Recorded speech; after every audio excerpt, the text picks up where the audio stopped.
Vous écoutez le podcast Fluidité, épisode 53. Aujourd'hui, on va changer un peu et on parlera de ma vie personnelle et de mes vacances de juillet. Alors, restez à l'écoute. Salut, je m'appelle Fabien, je suis français, polyglotte et professeur de français. Vous êtes sur le podcast qui vous parle de culture, d'histoire ou de géographie française, d'astuces d'apprentissage et bien plus encore, dans un français naturel et facile. Bienvenue dans le podcast Fluidité. Bonjour et bienvenue dans ce 53e épisode. Aujourd'hui, effectivement, on va changer un peu de format de podcast. Je vais faire un podcast improvisé, puisque d'habitude, quand j'explique par exemple la vie de Louis Pasteur, la vie de Marie Curie, le système de travail en France, etc. En fait, tous les podcasts que je fais, j'écris le texte avant. Je prépare, je fais des recherches, etc. J'écris le texte et ensuite je lis le texte, mais de manière orale. Et là aujourd'hui, j'ai pas préparé de texte, et volontairement, et comme ça change un petit peu. C'est du français un peu plus spontané que d'habitude, c'est un niveau différent. Et je vais directement vous raconter, vous expliquer ce que j'ai fait pendant mes vacances, parce que ce sont mes vacances de juillet, mes vacances 2021. Ce sont mes premières vacances de l'année, parce que je prends pas souvent des vacances. La dernière fois, c'était en septembre 2020, entre août et septembre 2020, donc ça fait presque un an que j'avais pas pris de vacances. Et je vais vous raconter ce qui s'est passé, parce qu'il s'est passé plein de choses. Il y a eu des événements dans ma vie qui sont assez uniques, assez inédits. On va voir tout ça en détail. Dans un français toujours simple et naturel, et encore plus spontané que les autres épisodes. Vous allez voir tout ça, vous allez écouter tout ça. Oui, donc j'ai expliqué dans les podcasts précédents que ma famille est venue me rendre visite, est venue me voir ici au Mexique. Et pourquoi elle est venue me voir ici au Mexique? Il y a une raison particulière, parce que ma femme et moi, on s'est mariés, c'était en janvier, pour être précis. Et depuis, on n'a pas réussi à célébrer le mariage, parce que avec la pandémie, c'était impossible en janvier, comme j'ai expliqué dans un épisode précédent. Et mes parents ne pouvaient plus sortir de France, ceux qui habitent en France, vous le savez peut-être, mais depuis fin janvier, je crois, les frontières étaient fermées, on ne pouvait plus sortir du pays, sauf pour des motifs impérieux, des motifs obligatoires ou d'urgence par exemple. Donc le mariage, c'était pas un motif d'urgence ni obligatoire, j'avais pas de problème particulier, c'était pas urgent effectivement.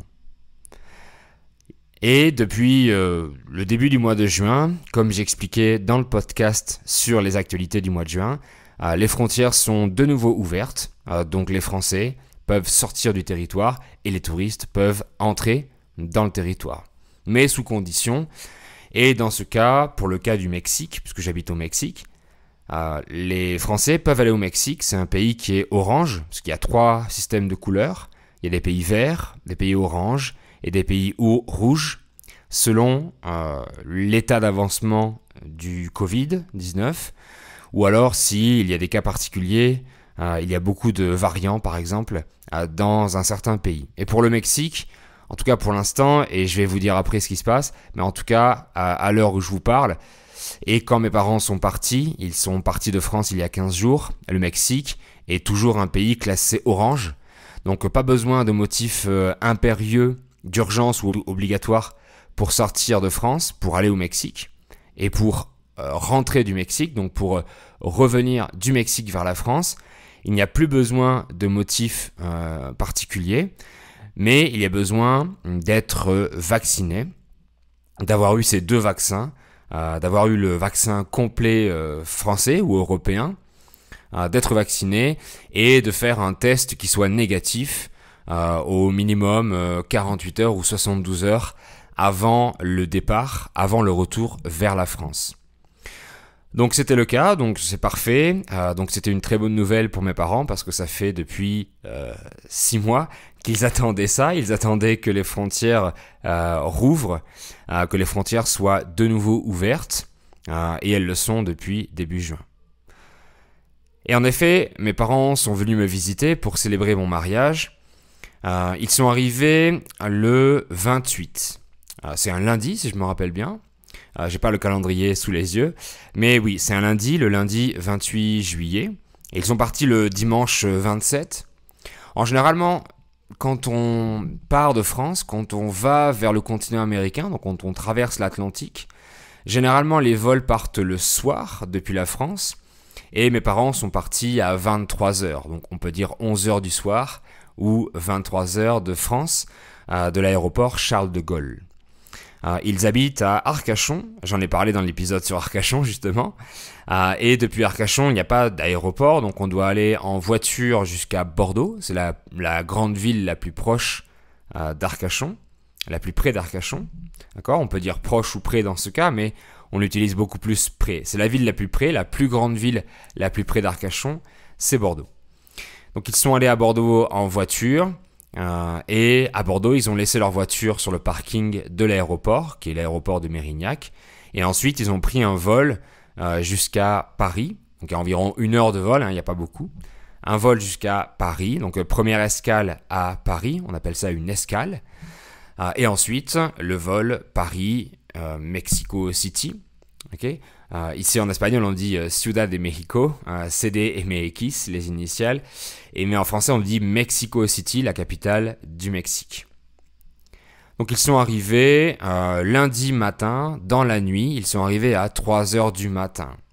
3h du matin, on peut dire aussi à 3h dans la nuit. Oui, ils sont arrivés dans la nuit à 3h, ils sont arrivés à 3h du matin.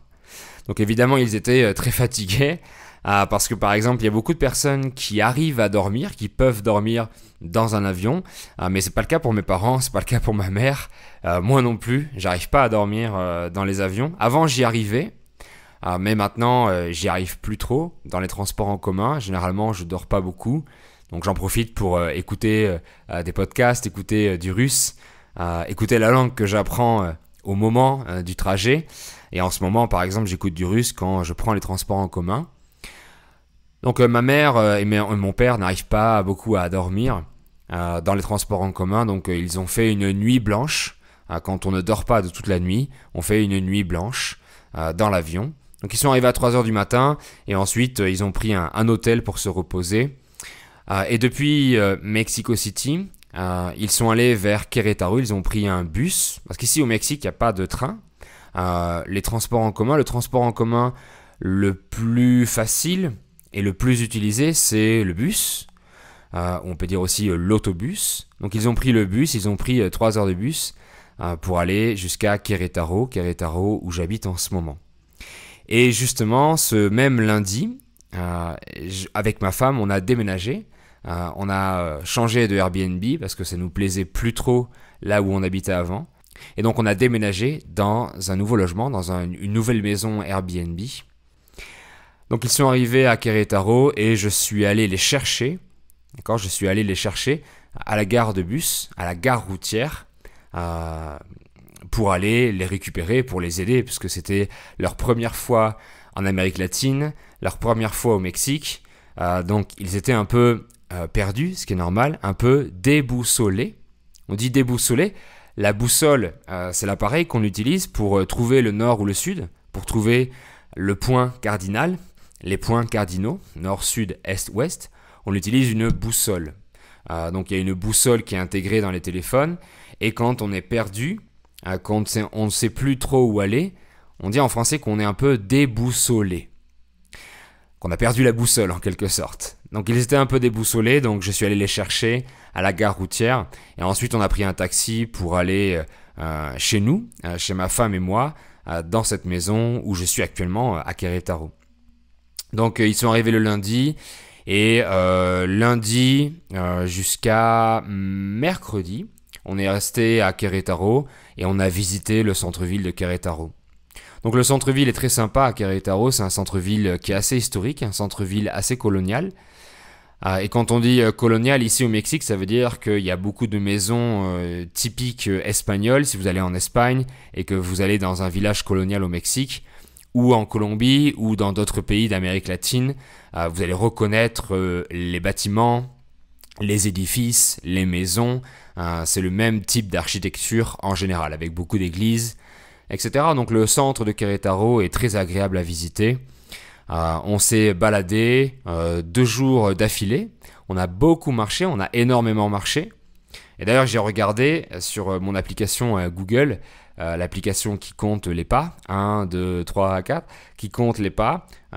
J'ai environ fait 10 000 pas par jour, 11 000 pas par jour, je crois. Ça fait peut-être 7 ou 8 km par jour de marche, et c'est vraiment énorme. Donc c'est pas très reposant, surtout pour mes parents, parce que quand on est en vacances et qu'on marche beaucoup, on se repose pas vraiment. On se repose plus tard, mais pas quand on marche tous les jours comme ça, quand on marche autant. Oui, donc on a marché dans le centre-ville de Querétaro, ils ont vraiment adoré, on était tous les quatre, donc ma femme et moi et mes deux parents, mon père et ma mère. Et tout ça à Querétaro. Ensuite, depuis Querétaro, on est allé à Lagos de Moreno. J'en ai aussi déjà parlé, et d'ailleurs, le premier vlog que j'ai fait, où j'explique ma journée typique, c'était à Lagos de Moreno. C'était dans la maison de mes beaux-parents, de ma belle famille. Donc mon beau-père, ma belle-mère, mes belles-sœurs et mon beau-frère, c'est ma belle famille, c'est la famille de ma femme. Donc ils habitent à Lagos de Moreno et on est partis ensemble en bus à Lagos de Moreno. Alors mes parents n'ont pas été hébergés dans la maison de mes beaux-parents, dans la maison de ma belle famille. Ils ont été hébergés au centre du village, Lagos de Moreno, au centre-ville, dans la maison qui appartient à quelqu'un de ma belle famille. Donc pas directement dans la maison où habitent les parents, mais une maison qui appartient à la famille de ma belle famille, à quelqu'un de la famille, c'est la tante de ma belle-mère, je crois. Donc ils ont été hébergés dans cette maison, et le lendemain, ma sœur est arrivée depuis la France, elle aussi. Elle a pris exactement le même vol que mes parents. Alors le même vol, je parle des mêmes horaires. Elle a pris le vol Bordeaux-Paris, Charles de Gaulle, et ensuite Paris-Charles de Gaulle, Mexico City. Et ensuite, Mexico City, elle a repris un autre vol, donc elle a eu 2 escales. Une escale à Paris, une escale à Mexico City. Et ensuite, elle a été jusqu'à l'aéroport de León, dans l'état de Guanajuato. Et ensuite, on est allé la chercher en voiture, donc elle a fait un grand trajet. On peut dire, quand il y a un trajet assez long et compliqué, on peut dire en français que c'est un périple. Elle a fait un long périple pour arriver jusqu'à la maison des beaux-parents, puisqu'elle a été en voiture de sa maison jusqu'à Bordeaux, Bordeaux-Paris en avion, Paris-Mexico City en avion, et Mexico City-Silao en avion, et ensuite Silao jusqu'à Lagos, encore 1 heure de voiture. Donc ça fait beaucoup d'avions, ça fait un long trajet, ça fait un grand périple, et que c'est très fatigant effectivement. Mais contrairement à mes parents, elle arrive à dormir dans les transports en commun, donc elle a dormi tranquillement pendant le trajet transatlantique, donc à travers l'Atlantique, donc de Paris jusqu'à Mexico City. Ma sœur a réussi à dormir pratiquement tout le trajet, donc elle n'était pas trop fatiguée à l'arrivée. Elle était assez reposée, elle était plutôt reposée dans ce cas. Donc ma sœur est arrivée à Lagos de Moreno et elle est arrivée le jeudi et la célébration du mariage était le samedi. Donc on est resté un petit peu à Lagos de Moreno tous ensemble. On a préparé le mariage. Donc on a commencé les préparations du mariage. Donc nous, pour le mariage, ma femme et moi, on a loué un jardin.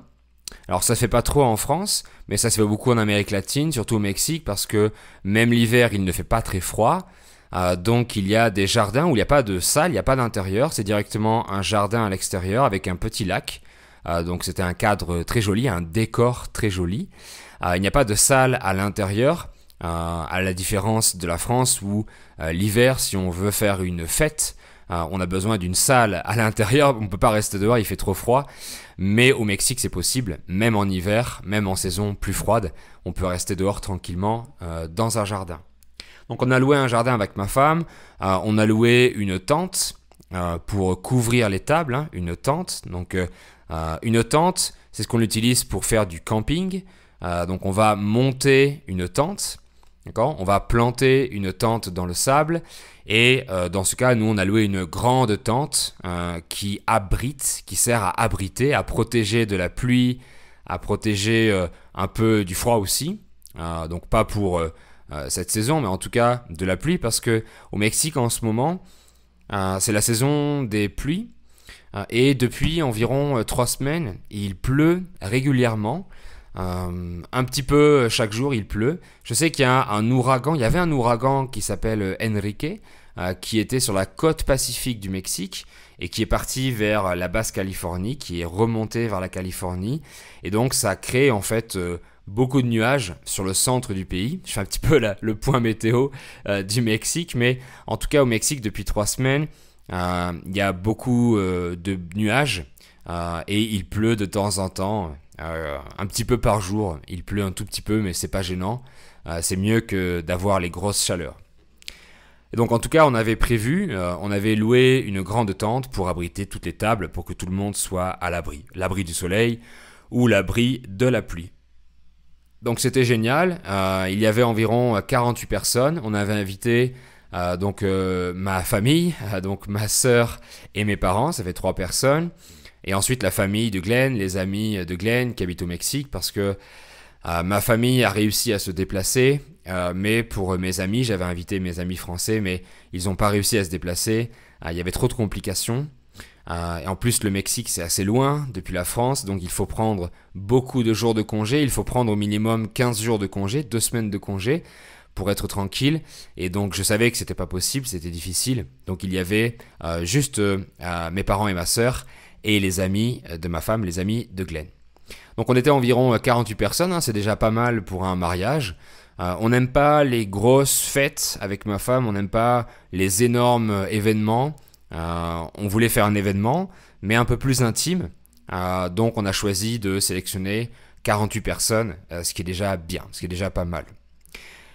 Et donc pour cet événement, on a aussi fait appel à un traiteur.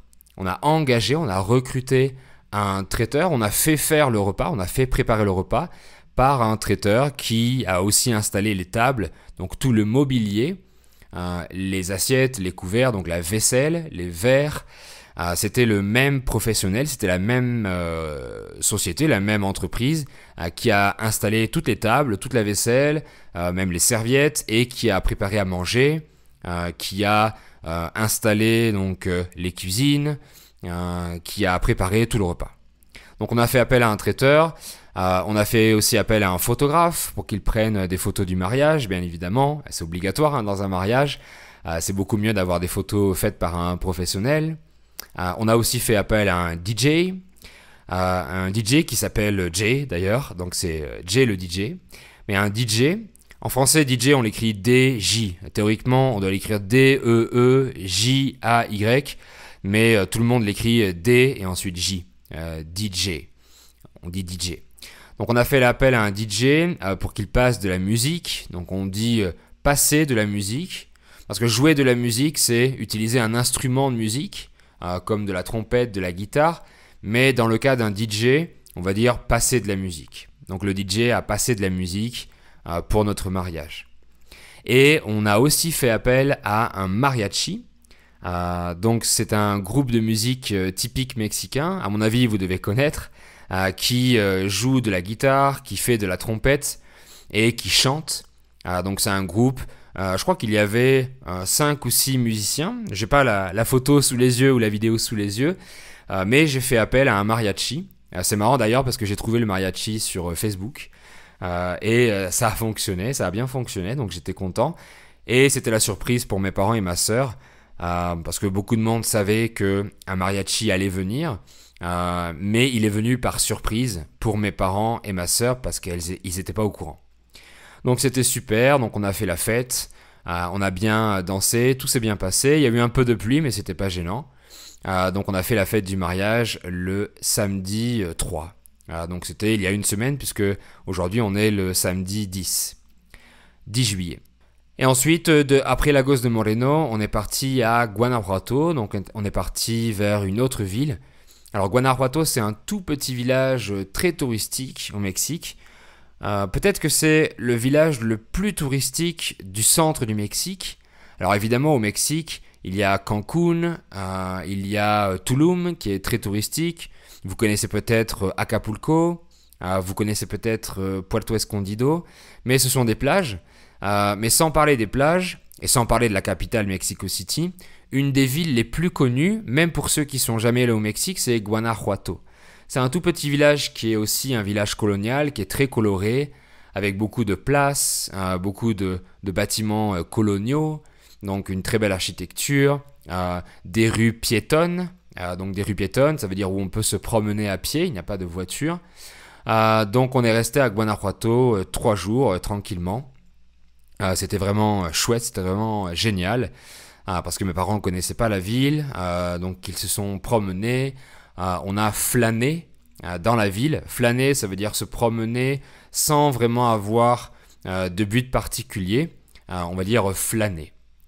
On a flâné, ma mère, ma sœur, ma femme ont fait les boutiques. On peut dire aussi qu'elles ont fait du shopping, ou elles ont fait les boutiques dans la ville. Donc tout le monde a vraiment adoré. Et ensuite, après Guanajuato, on est parti à Mexico City. Donc Mexico City, c'est la capitale du Mexique et c'est une des villes les plus grandes d'Amérique latine. Et je crois d'ailleurs que c'est la plus grande d'Amérique latine. Il y a peut-être Rio de Janeiro, Sao Paulo à mon avis, Bogota et Mexico qui sont, je pense, dans le top 5 des villes les plus grandes d'Amérique latine. Donc Mexico City, c'est une ville qui est vraiment énorme avec beaucoup de gens, beaucoup de trafic, beaucoup de circulation. Les Mexicains disent souvent que c'est le chaos, souvent. C'est pareil pour Bogota, je sais que les Colombiens disent que Bogota c'est souvent le chaos. Et c'est pareil pour ceux qui habitent pas, pour les provinciaux, pour ceux qui habitent pas à Mexico City. Ils disent que Mexico City c'est souvent le chaos, parce qu'il y a beaucoup d'embouteillages, beaucoup de personnes, beaucoup de bruit, beaucoup de tout ça. Et d'ailleurs, mes parents et ma sœur sont pas vraiment habitués à tout ce bruit parce que en France, si vous y êtes déjà allé, vous savez que c'est assez calme, quand les Français sont quand même un peu moins bruyants que d'autres peuples. Je pense notamment aux Italiens, aux Latins, aux Latinos. En Amérique latine, les gens sont plus bruyants qu'en France, par exemple. Et les Français sont pas trop bruyants, ils sont généralement assez calmes. Donc ça dépend de la culture, c'est vraiment une question de culture parce que les Thaïlandais par exemple, les Asiatiques sont encore plus calmes que les Français. Donc ça dépend vraiment de chaque culture. Mais effectivement mes parents et ma sœur ne sont pas habitués à autant de bruit, à autant de klaxons, les klaxons dans les rues, à autant d'embouteillages. Il y a un peu de pollution aussi à Mexico City. Dans le centre-ville, il y a beaucoup de bruit le soir, des gens qui parlent fort, et les appartements ou les maisons sont pas aussi isolés qu'en France. Parce qu'en France, à cause de l'hiver, les maisons sont assez isolées, c'est-à-dire que les murs sont assez épais, il y a de l'isolation thermique et l'isolation du bruit.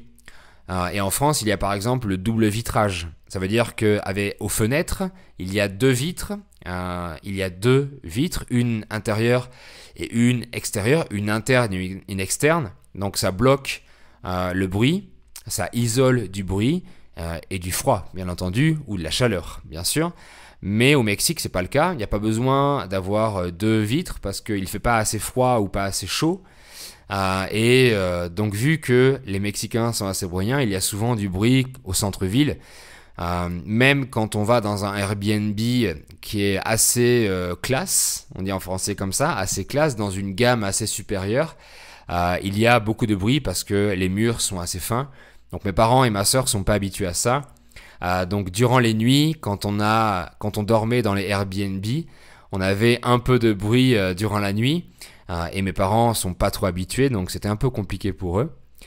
Et il y a beaucoup de choses qui sont compliquées pour un Français qui va au Mexique. Il y a beaucoup de nouvelles choses. Donc il faut savoir s'habituer, il faut savoir improviser.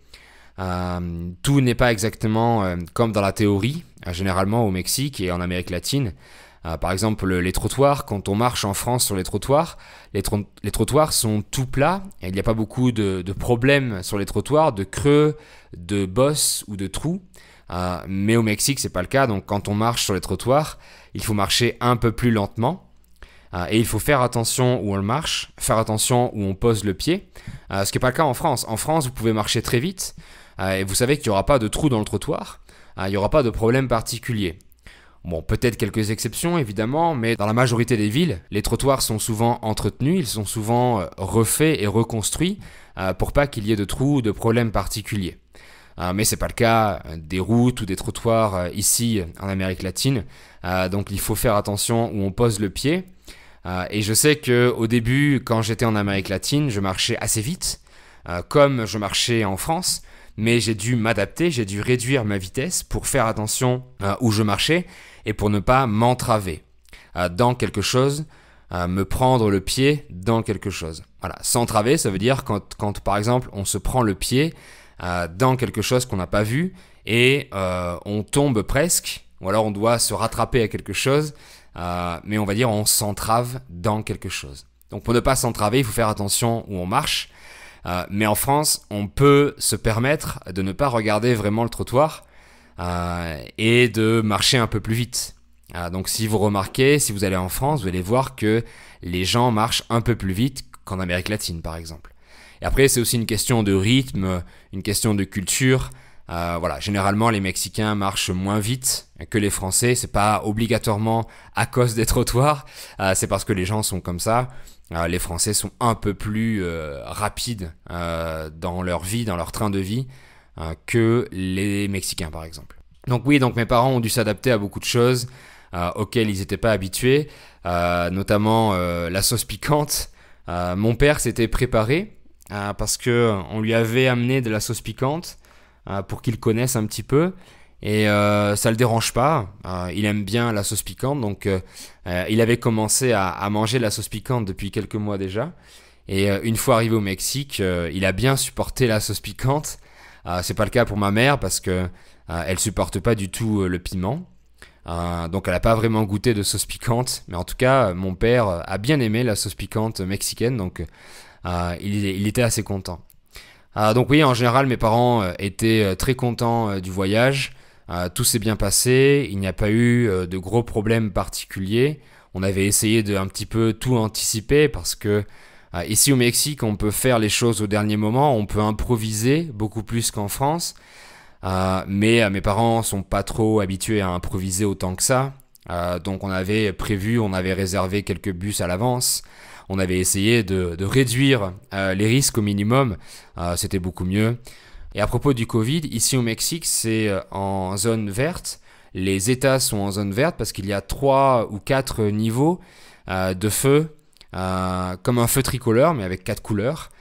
Donc il y a le rouge, c'est l'état d'alerte maximum, le orange, le jaune et le vert.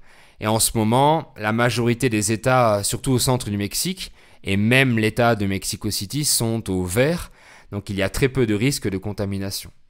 Et à propos de ça, c'est un petit peu la deuxième partie du podcast, enfin la petite parenthèse. Mais je vois qu'apparemment, il y a une troisième vague qui va commencer ici au Mexique à cause du variant Delta qui se propage un petit peu partout dans le monde. Et au Mexique, il commence à bien se propager. Donc j'ai vu ça récemment, hier ou aujourd'hui. J'ai vu ça dans les actualités qu'apparemment il y aurait une troisième vague qui va reprendre ici au Mexique. Donc j'espère que ça ira beaucoup mieux. Je vois que beaucoup de gens sont vaccinés, on est presque à 20% de vaccination ici au Mexique, donc ça avance bien quand même. Donc on espère que la troisième vague ne sera pas trop violente, ne sera pas trop brutale. On croise les doigts comme on dit, et donc mes parents ont eu de la chance parce qu'ils sont arrivés entre 2 vagues. Bon, ça fait déjà environ 4 mois que la deuxième vague était déjà terminée, et là à mon avis la troisième vague va repartir. Elle est déjà en train de repartir, donc on va voir ce qui va se passer dans les prochains mois, mais mes parents ont évité cette troisième vague. Ils ont eu de la chance de ce côté-là. Voilà, donc là depuis aujourd'hui, mes vacances sont terminées, donc on reprend les podcasts. J'en ferai un, je pense, la semaine prochaine assez rapidement. J'en ai fait un la semaine dernière sur Marie Curie, mais je l'avais déjà enregistré à l'avance et j'avais plus qu'à le publier. Et voilà, aujourd'hui, je reprends mes activités de professeur. J'ai terminé mes vacances qui ont duré 13 jours à peu près. Donc tout s'est bien passé avec mes parents et ma sœur qui sont venus ici au Mexique. Et c'est ce que je voulais vous raconter dans cet épisode aujourd'hui. Je vous remercie beaucoup d'avoir écouté. Et je vous dis à très bientôt pour un nouvel épisode. À bientôt, bye bye. ¿Eres hispanohablante, principiante o intermedio en francés? ¿Quieres conocer toda la gramática de forma conversacional para aprender a hablar con confianza? Te propongo una clase de muestra gratuita conmigo de mi programa Fluidité y te daré una estrategia completa para tu camino hacia tu fluidez. Te dejo el link en la description del épisode. Si tu veux pratiquer ton expression orale en priorité avec un professionnel qui te corrige, qui te sort de ta zone de confort, je propose aussi des ateliers de pratique de conversation avec des tuteurs ou tutrices natifs. Le lien est dans la description et la session d'essai est 100% remboursée. Les conditions sont disponibles sur la page internet. À bientôt!